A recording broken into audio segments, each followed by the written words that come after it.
Ta parole est une lampe à mes pieds, une lumière sur mon sentier. Psaume 119, verset 105. La méditation.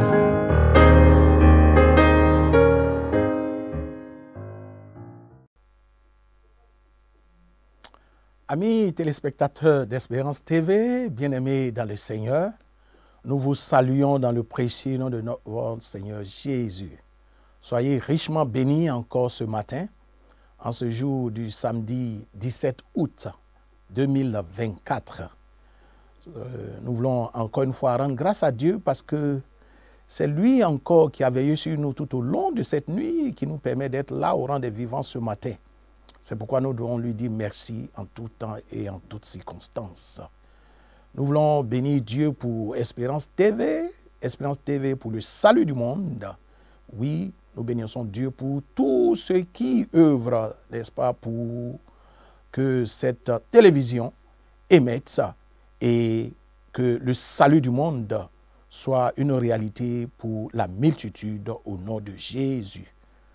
Alors, ce matin, le texte qui sera soumis à notre méditation se trouve dans Josué, chapitre 5, verset 13 à 15, et ensuite le chapitre 6, le premier verset au verset 14.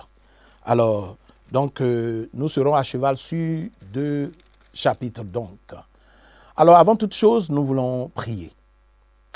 Père éternel, ce matin, nous voulons te rendre toute la gloire et nous voulons bénir ton nom. Toi, Dieu vivant, toi, Dieu éternel, toi, Dieu immortel. Oui, tu as dit qu'il est bon de méditer ta parole. Et ce matin, nous sommes là encore réunis autour de ta parole qui est la vérité. Car ta parole est esprit, ta parole est vie. Et ce matin, nous voulons nous abreuver à cette source afin que nous soyons édifiés, fortifiés et affermés dans notre marche avec toi, afin de faire ta volonté et de t'être agréable en tout temps. Donne gloire à ton nom dans nos vies et que toute la gloire te revienne. C'est dans le précieux nom de notre Seigneur Jésus que nous avons prié. Amen. Amen et Amen. Alors, nous allons lire la parole de Dieu. Je rappelle Josué chapitre 5, le verset 13 à 15. Ensuite, Josué chapitre 6, du premier verset au 14e verset. Je lis la parole de Dieu. Comme Josué était près de Jéricho, il leva les yeux et regarda. Voici, un homme se tenait debout devant lui, son épée nue dans la main. Il alla vers lui et lui dit, « Es-tu des nôtres ou de nos ennemis ?» Il répondit, « Non, mais je suis le chef de l'armée de l'Éternel. J'arrive maintenant. » Josué tomba le visage contre terre, adora et dit, « Qu'est-ce que mon Seigneur dit à son serviteur ?» Verset 15. Et le chef de l'armée de l'Éternel dit à Josué, « Ôte tes souliers de tes pieds, car le lieu sur lequel tu te tiens est saint. » Et Josué fit ainsi. Chapitre 6. Jéricho était fermé et barricadé devant les enfants d'Israël. Personne ne sortait et personne n'entrait. Verset 2. L'Éternel dit à Josué, « Vois, je livre entre tes mains Jéricho et son roi, ses vaillants soldats. Faites le tour de la ville, vous tous les hommes de guerre, faites une fois le tour de la ville. Tu feras ainsi pendant 6 jours. » Verset 4. 7 sacrificateurs porteront devant l'arche 7 trompettes retentissantes. Le 7e jour, vous ferez 7 fois le tour de la ville, et les sacrificateurs sonneront des trompettes. Verset 5. Quand ils sonneront de la corne retentissante, quand vous entendrez le son de la trompette, tout le peuple poussera de grands cris. Alors la muraille de la ville s'écroulera et le peuple montera chacun devant soi. Verset 6. Josué, fils de Nun, appela les sacrificateurs et leur dit: portez l'arche de l'alliance et que 7 sacrificateurs portent 7 trompettes retentissantes devant l'arche de l'Éternel. Et il dit au peuple: marchez, faites le tour de la ville et que les hommes armés passent devant l'arche de l'Éternel. Verset 8. Lorsque Josué eut parlé au peuple, les 7 sacrificateurs qui portaient devant l'Éternel les 7 trompettes retentissantes se mirent en marche et sonnèrent des trompettes. L'arche de l'alliance de l'Éternel allait derrière eux. Les hommes armés marchaient devant les sacrificateurs qui sonnaient des trompettes et l'arrière-garde suivait l'arche. Pendant la marche, on sonnait des trompettes. Verset 10. Josué avait donné cet ordre au peuple: vous ne crierez point, vous ne ferez point entendre votre voix, et il ne sortira pas un mot de votre bouche jusqu'au jour où je vous dirai: poussez des cris. Alors vous pousserez des cris. Verset 11. L'arche de l'Éternel fit le tour de la ville. Elle fit une fois le tour, puis on rentra dans le camp et l'on y passa la nuit. Verset 12. Josué se leva de bon matin et les sacrificateurs portaient l'arche de l'Éternel. Les 7 sacrificateurs qui portaient les 7 trompettes retentissantes devant l'arche de l'Éternel se mirent en marche et sonnaient des trompettes. Les hommes armés marchaient devant eux et l'arrière-garde suivait l'arche de l'Éternel. Pendant la marche, on sonnait des trompettes. Et le dernier verset, le verset 14. Il fit une fois le tour de la ville, le second jour, puis il retournait dans le camp. Il fit de même pendant 6 jours. Amen. Amen. Alors, voici donc le texte soumis à notre appréciation, à notre méditation ce matin. Nous allons ensemble essayer de comprendre les tenants et les aboutissants de ce passage qui est, somme toute, dans le livre de Josué. Alors, il est bon de rappeler que c'est en 2 parties. Nous avons déjà le Josué 5, verset 13 à 15, qui est comme une introduction, n'est-ce pas, à Josué chapitre 6. Alors, il est important de comprendre ici que la thématique est la particularité des méthodes de Dieu. La particularité des méthodes de Dieu. Dieu va utiliser une stratégie extraordinaire afin, n'est-ce pas, de permettre à son peuple d'entrer à Canaan, mais en passant par un obstacle majeur qui est Jéricho. Alléluia. Donc, Josué 5, verset 13 à 15 relate un événement important où Josué donc va rencontrer un être céleste avant la bataille de Jéricho. Un être céleste. La Bible dit que comme Josué était près de Jéricho, il leva les yeux et regarda.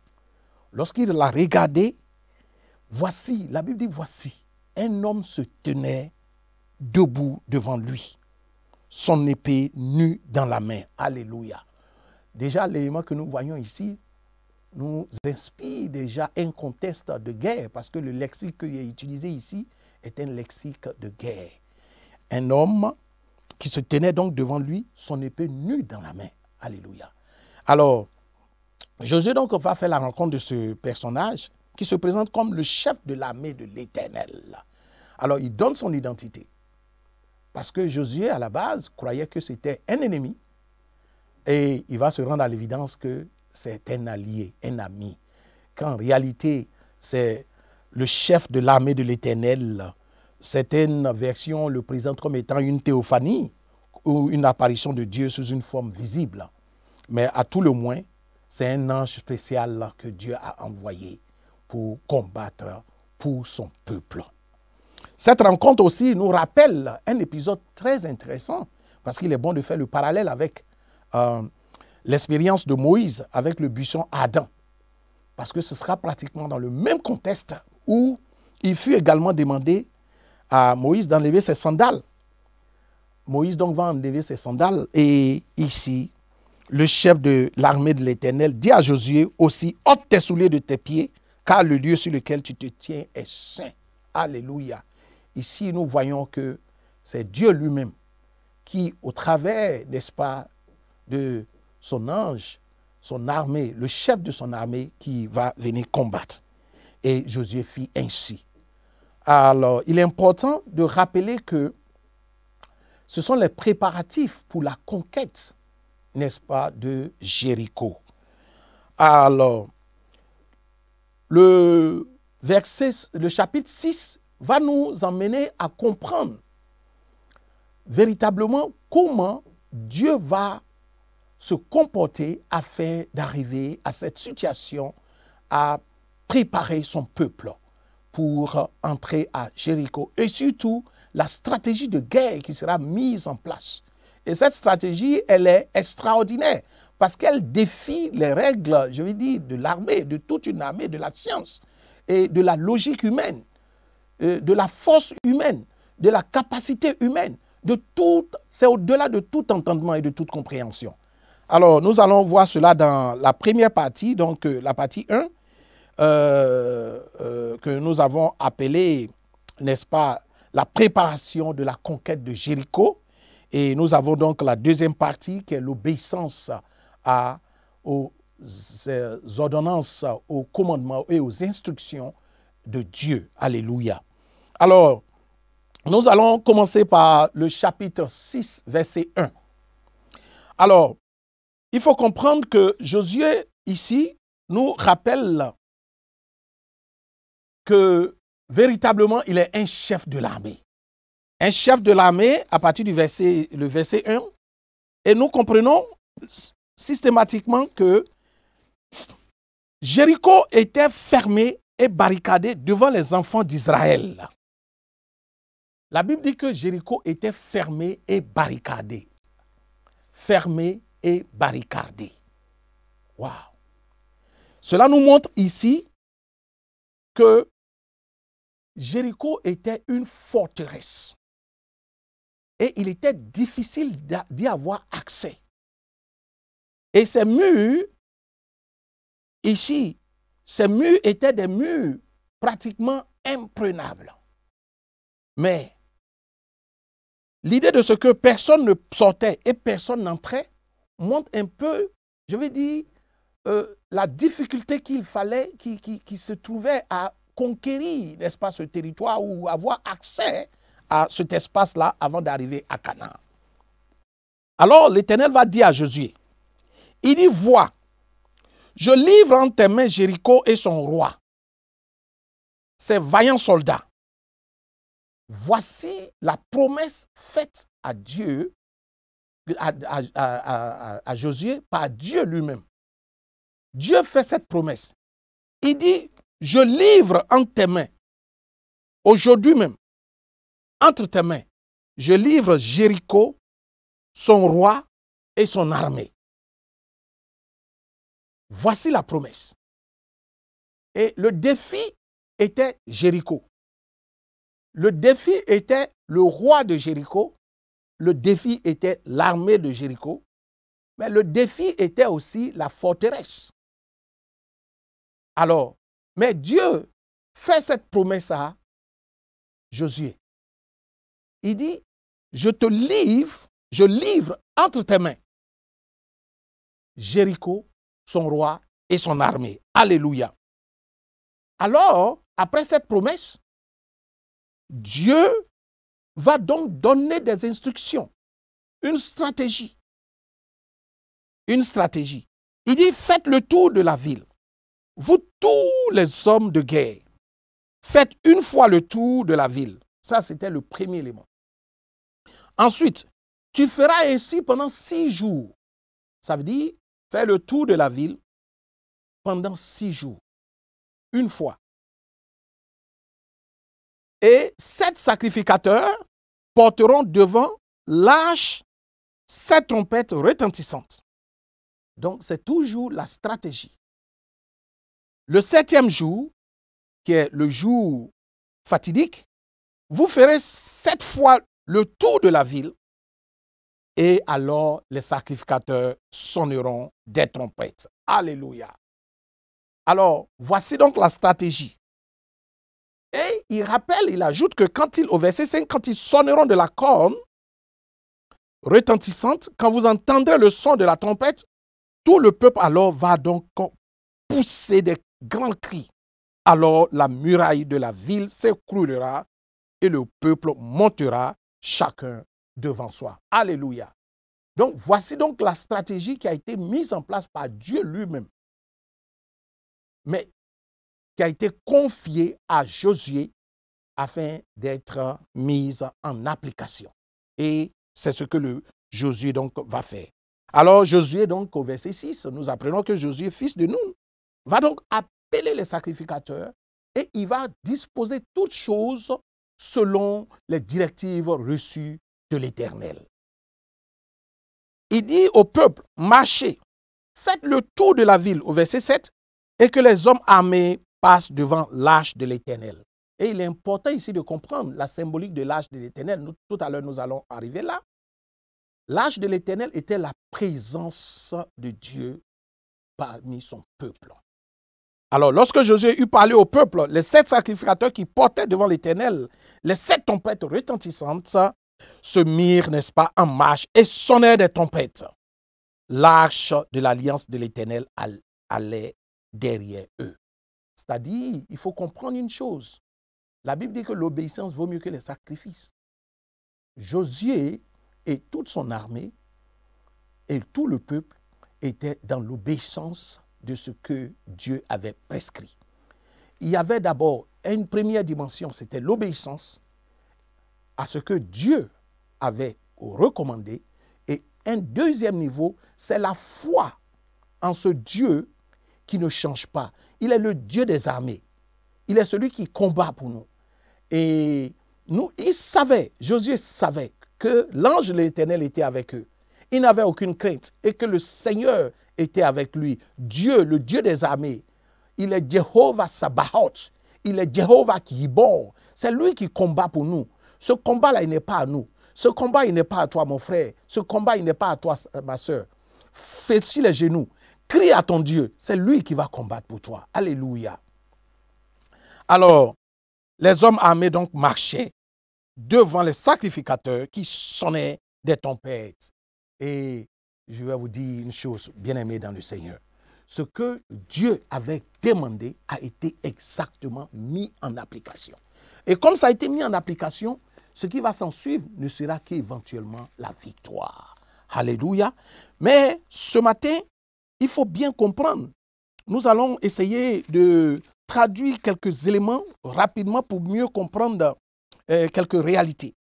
Alors, nous avons dit déjà que Jéricho était une ville qui était fortifiée. Elle était tellement protégée, elle était même surprotégée, si bien que personne n'y entrait, personne n'y sortait. Cette mention faisait comprendre que c'était une ville qui était un lieu qui était en état de siège. Oui, cette ville était carrément en état de siège. Alors, comment faire? Mais l'assurance, c'est quoi? C'est que Dieu lui-même avait donné des instructions à Josué. Et c'est de là que tout va partir. Ces instructions, donc, vont permettre au peuple de mettre en place de toutes ces stratégies précises et qui est quelque peu inhabituelle pour prendre la ville. Au lieu de lancer une attaque frontale, les Israélites vont donc marcher autour de la ville pendant 6 jours, comme prescrit par le Seigneur. Alors, ils vont marcher et en gardant le silence. Parce que le silence est aussi un discours de Dieu. Le silence de Dieu n'est pas une indifférence de Dieu. Lorsque Dieu est silencieux, cela veut dire simplement qu'il est là derrière la scène et il travaille. Alléluia. Alors le 7e jour, il devait faire 7 fois le tour de la ville avant de pousser un grand cri.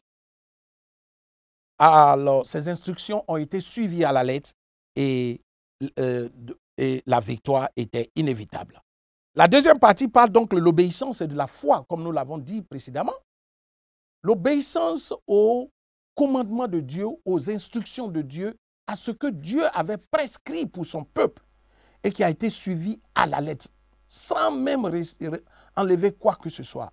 Le Dieu que nous voulons est un Dieu qui nous exige la foi, notre foi et notre obéissance. L'obéissance et la foi doivent marcher ensemble dans notre vie, doivent être des réalités dans notre vie. Alors, c'est en cela qu'il faut comprendre que la conquête de Jéricho est une leçon sur la foi et l'obéissance. Même quand les instructions de Dieu semblent être quelque peu difficilement compréhensibles, même quand ces instructions sont difficiles à cerner, nous ne voulons pas jeter des regards inquiets. Nous devons simplement faire sa volonté. Et faire sa volonté, c'est mettre en pratique ce qu'il nous dit. Quand le Saint-Esprit nous parle, nous devons, n'est-ce pas, respecter ce que le Saint-Esprit nous dit. Alors, il est important de rappeler quelques symbolismes. C'est l'arche de l'Alliance qui représente donc la présence de Dieu. Aussi, il faut rappeler les trompettes. Dans la Bible, les trompettes sont souvent associées à des annonces importantes, à des jugements. Et je crois qu'il y a 4 éléments pour qui on utilise la trompette dans la Bible. La trompette sonne la victoire. La trompette aussi est utilisée pour rappeler les réunions et aussi pour convoquer les combats. Quand il y a combat, on sonne la trompette. Quand il y a une réunion, on sonne la trompette. Quand il y a la victoire, on sonne la trompette. Alléluia. Il y a autant d'éléments, mais ici, pour ce qui nous concerne, la trompette ici était des trompettes pour le combat et pour la victoire. Le Dieu que nous servons est un Dieu victorieux, un Dieu qui est le Dieu des armées. Alléluia. Et c'est lui qui combattait auprès de son peuple. Le nombre 7 est associé à la perfection et à l'accomplissement, n'est-ce pas, divin. C'est pourquoi le nombre de jours ici et le nombre de tours à faire était de 7. Le 7e jour qui symbolise l'action complète et parfaite de Dieu pour son peuple. Alors, il est important de comprendre que nous devons totalement nous abandonner à Dieu. Notre totale dépendance à la providence divine, notre totale dépendance à Dieu dans nos combats, dans nos défis, dans tout ce qui nous harcèle, que nous avons comme pression, comme oppression. Mais nous devons nous abandonner à Dieu, totalement et intégralement. Alors, l'obéissance et la foi doivent être de mise, parce qu'il est bon pour nous de nous mettre en rapport avec notre Seigneur et de faire sa volonté. Faire l'œuvre de Dieu, c'est s'abandonner totalement entre ses mains. C'est de marcher comme il veut et de faire sa volonté. Seigneur, ce matin, nous voulons te dire merci. Nous voulons te dire merci parce que autant le peuple se préparait pour la prise de Jéricho, autant ce peuple a été obéissant à ta parole. Autant ce peuple a placé sa confiance en toi. Ce matin, notre prière, c'est que nous puissions placer notre confiance entière à Dieu. Ne pas jeter des regards inquiets. Focaliser notre attention sur ce que Dieu nous a dit, sur ses promesses. Car ses promesses dans nos vies sont oui et amen. Je ne sais pas quel est le mur de Jéricho qui se tient devant toi. Je ne sais pas quel est le Goliath qui se tient devant toi. Je ne sais pas quel est le défi qui se présente à toi. Ce matin, je veux te rassurer. Je veux te rassurer que le Dieu que tu sais est celui qui combat pour toi. Ce n'est pas à toi ce combat. Fais confiance totalement à ce Dieu. Mets ta confiance pleinement en lui et il opérera des miracles dans ta vie au nom puissant de Jésus. Oui, ce matin, reçois cette assurance. Ébranle ta foi, mets ta foi en action, mets ta confiance complète en Dieu et tu auras du succès dans toutes tes entreprises. Gloire soit rendue à Dieu, que le nom du Seigneur soit béni. Alors ce matin, nous allons, au thème de ce temps et de ce moment, nous allons prier parce que nous savons que le Dieu que nous servons est un Dieu qui est fidèle, un Dieu qui combat pour nous. Et c'est notre bonne nouvelle ce matin. Dieu combat pour toi. Alléluia. Dieu, il est avec toi. Il est en toi, il est pour toi. Et ce matin, il me charge de te dire que ce mur de Jéricho va s'effondrer. Alléluia. Il me charge de te dire que ce Goliath va tomber. Alléluia. Il me charge de te dire que cette pierre sera roulée. Alléluia. Il me charge de te dire que ce défi que toi-même tu connais, que lui connaît également ce défi et que ce défi la pierre de ce défi va tomber ce matin au nom de Jésus. Alors ce matin, Seigneur, nous voulons encore te dire merci. Merci parce qu'au travers de ce temps, tu nous as encore appris que tu es le Dieu qui combat pour tes enfants que nous sommes. Et que tu ne nous as pas laissés orphelins, tu nous as laissé le Saint-Esprit. Et tu es le Dieu qui est avec nous, le Dieu qui est pour nous et qui est le Dieu qui est en nous. Tout ce que tu nous demandes, c'est d'obéir à ta parole et d'avoir notre foi placée en toi, Seigneur. Merci parce que tu es fidèle à ton alliance. Merci parce que tu tiens tes promesses. Merci parce que, Seigneur, tu combats pour nous, Seigneur. Et nous avons la victoire au nom de Jésus. Que toute la gloire te revienne. Au nom de Jésus, nous avons ainsi prié. Amen, amen et amen. Bien-aimé dans le Seigneur, je déclare que tu iras de victoire en victoire, de gloire en gloire, de progrès en progrès, d'excellence en excellence, de territoire en territoire, au nom de Jésus. Amen, amen, amen. Soyez richement bénis. Amen. Ta parole est une lampe à mes pieds, une lumière sur mon sentier. Psaume 119, verset 105. La méditation.